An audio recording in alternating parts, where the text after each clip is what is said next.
ายดีพ่อแม่พี่น้องทุกทางที่เข้ารบเนาะวันนี้มาพบกับน้องน้ำสาวลาวคือเก่าเนาะวันนี้น้องน้ำสาวลาวก็สิมาเว้าสู่ฟังนั่งรถไฟครั้งแรกมันเป็นจังไดเนาะครั้งแรกในชีวิตเลยเนาะนั่งรถไฟครั้งแรกน้องน้ำขึ้นมากรุงเทพเนาะมากับเอื้อยผู้นึงเนาะเพิ่นพามากับมากับครั้งแรกก็นั่งแต่รถบ้านนะคะบากเซ่เนาะแล้วเพิ่นก็สิพานั่งรถตู้แต่ปากเซแต่2 เมกเนาะมาอุบลนั่งรถตู้แต่2 เมกมาอุบลเนาะ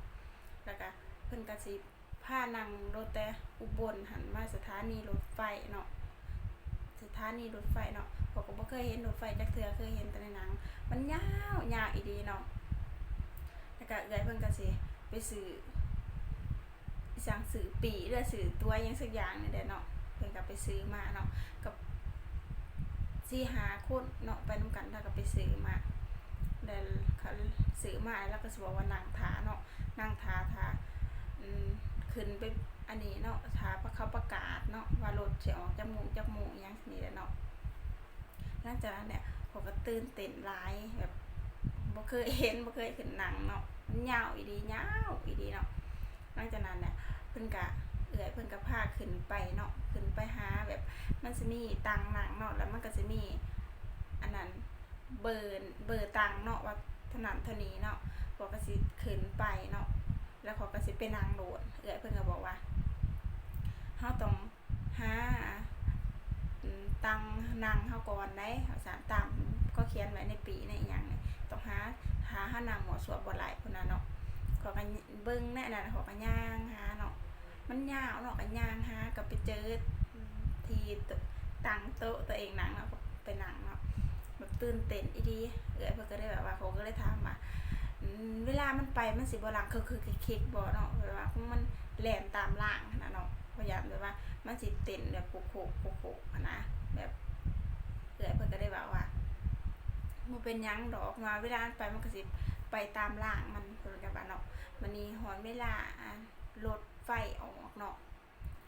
ข้อยก็ตื่นเต้นเนาะมันกำลังแบบไปเนาะมันก็ไปแบบรูไปเรื่อยเนาะแบบคอยแล่นไปตามล่างเนาะ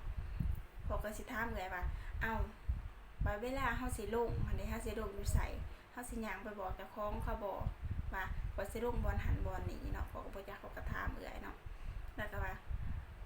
เวลาเฮาสิลงเขาก็สิจอดให้ทุกสถานีเนาะมันก็สิจอดเวลาฮอดหม้องนี้มันก็สิจอดบ่แล้วมันก็สิจอดเนาะมันสิจอดแต่ละทุกสถานีเนาะเขาก็เลยถามเอื้อยว่าอ้าวแล้วเฮาสิไปลงอยู่หม้องไหนสถานีไหนค่ะเฮาสิลงค่ะแต่เฮาจะสิจักว่าลงบ่อนใดเนาะแล้วบ่ทราบว่าอ้าวคือแล้วเฮาสิไปลงบุรีรัมย์เฮาก็สิลงสถานีของหันตัวนั้นหันที่แล้วก็ว่าสิเนาะเขาก็ได้ว่าโอ้มันเป็นจังซั่นเนาะข้อยก็นั่งแนมไปรอบๆเนาะแบบมันก็สำบายอยู่ได้มันก็บ่ได้เต้นบ่ได้สะเนื่อนคือตามข้อยคิดเนาะมันก็ไปแบบลุยเข้ามาเนาะมันก็ไปข้อยก็นั่งแบบยิ้มหัวเนาะแบบบ่เคยนั่งจักเทื่อครั้งแรกเนาะแต่เวลามันไปฮอดมันก็สิจอดเนาะมันจอดยามใดข้อยก็อยากลงยามนั้นข้อยคิดว่าข้อยฮอดแล้วเนาะเอื้อยเพิ่นก็สิบอกว่ามันบ่ทันฮอดบ่อนลงของเฮาว่าซั่นเดี๋ยวฮอดบ่อนลงเดี๋ยวข้อยสิพาจะลงเองแล้วก็ว่าสิเนาะข้อยก็ว่าข้อยบ่จักเนาะข้อยคิดว่ามันจอดอยู่หม้องหันข้อยก็สิลงหม้องหันติเนาะคิดว่าบัดนี้ข้อยก็นั่งอยู่นั่นเนาะก็เว้ากันกับหมู่กับเอื้อยหั่นแหละเนาะมีแม่ใหญ่อันนึงเพิ่นนั่งอยู่นำกันเนาะเพิ่นก็สิถามข้อยเนาะว่าสิไปไสนางเพิ่นว่าจะสิไปลงอยู่ไสเพิ่นน่ะเพิ่นก็สิเว้านั่นแหละว่าเพิ่นหันสิไปลงอิหยังนะอีสังสักอย่างนี่เนาะก็จำบ่ได้เนาะเพราะว่าบ่จักเราแม่เอ้ยข้อยก็มานำเอื้อยเนาะก็เคยนั่งรถไฟครั้งแรกเพิ่นพาลงไสก็สิลงหั่นแหละเนาะแล้วก็ได้ว่าบ่เคยนั่งรถไฟซะบ่แล้วคือว่าครั้งแรกในชีวิตแบบก็ตื่นเต้นหลายเนาะรถไฟมันยาวอีดีเนาะยาวอีดีพุ่นแหละนั่งไปมันก็สิม่วนเนาะม่วนหั่นแหละหลังจากนั้นน่ะก็มีแม่อันนั้นเนาะเพิ่นก็สิคุยโทรศัพท์เนาะเว้าโทรศัพท์ก็หัวขวัญนั่นน่ะเราเว้าหลังหลายแบบเว้าจังซั่นจังซี่เขาก็หัวขวัญเนาะแบบ